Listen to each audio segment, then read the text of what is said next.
मेरे मसीह परिवारों को हमारे यूट्यूब चैनल में स्वागत है और सबों को जय मसीह की।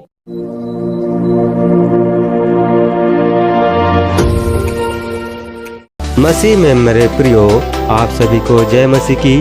आज का मुख्य पाठ वचन है पवित्र आत्मा की प्रतिज्ञा।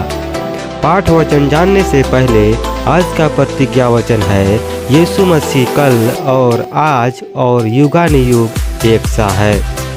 परमेश्वर पिता का धन्यवाद हो जो आज हम सबों के बीच प्रतिज्ञा वचन को दिया। तो आज हम सभी जानेंगे कि पवित्र आत्मा की प्रतिज्ञा वचन क्या कहती है।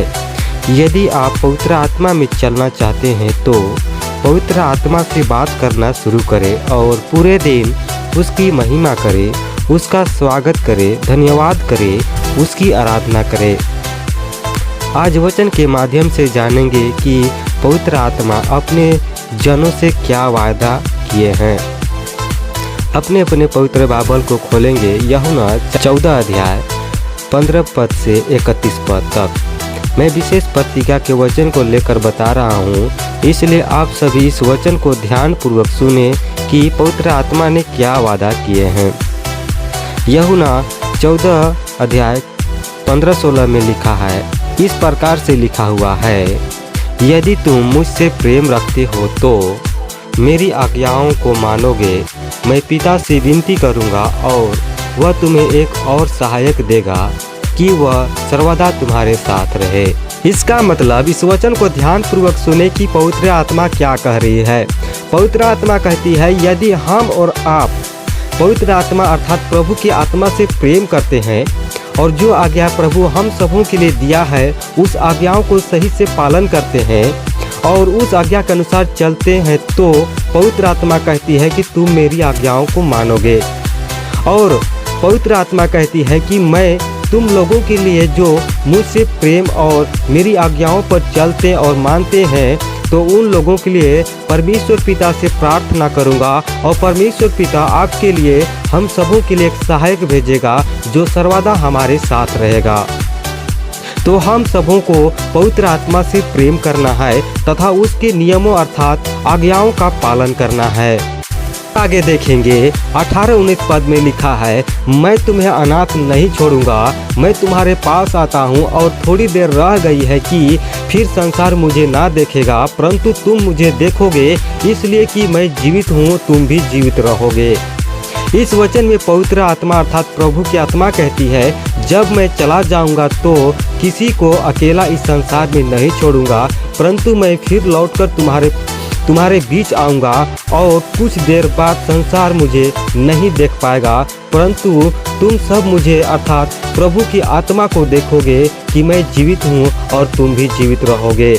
आगे देखेंगे 21 और 23 पद में इस प्रकार से लिखा हुआ है, जिसके पास मेरी आज्ञाएं हैं और उन्हें मानता है वही मुझसे प्रेम रखता है, और जो मुझसे प्रेम रखता है उससे मेरा पिता प्रेम रखेगा और अपने आप को उस पर प्रकट करेगा।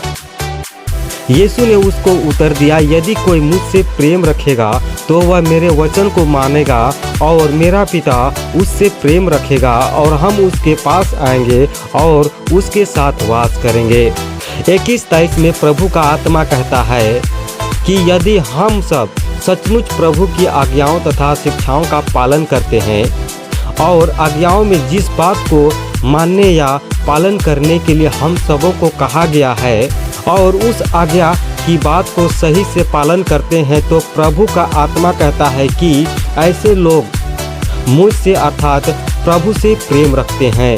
वचन में प्रेम को सबसे उत्तम मार्ग तथा सबसे बड़ी आज्ञा कहा गया है। मत्ती 22 अध्याय 37 पद में लिखा है, तू परमेश्वर अपने प्रभु से अपने सारे मन और अपने सारे प्राण और अपने सारे बुद्धि के साथ प्रेम रख, बड़ी और मुख्य आज्ञा तो यही है। और आगे प्रभु का आत्मा कहती है, यदि हम सब प्रभु से प्रेम करते हैं तो परमेश्वर पिता हम सबों से प्रेम रखेगा और प्रभु हम सबों से प्रेम करेगा और खुद को हम सबों पर प्रकट करेगा।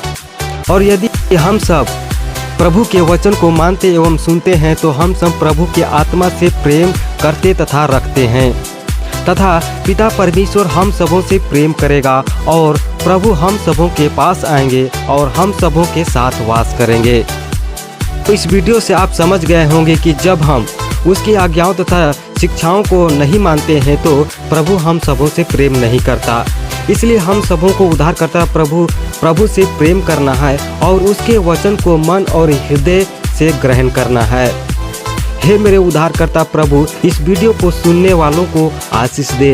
आमीन। God bless you. परमेश्वर से जुड़ी ऐसे बातों को जानने के लिए strong of Jesus ministry channel को लाइक सब्सक्राइब जरूर करें। धन्यवाद।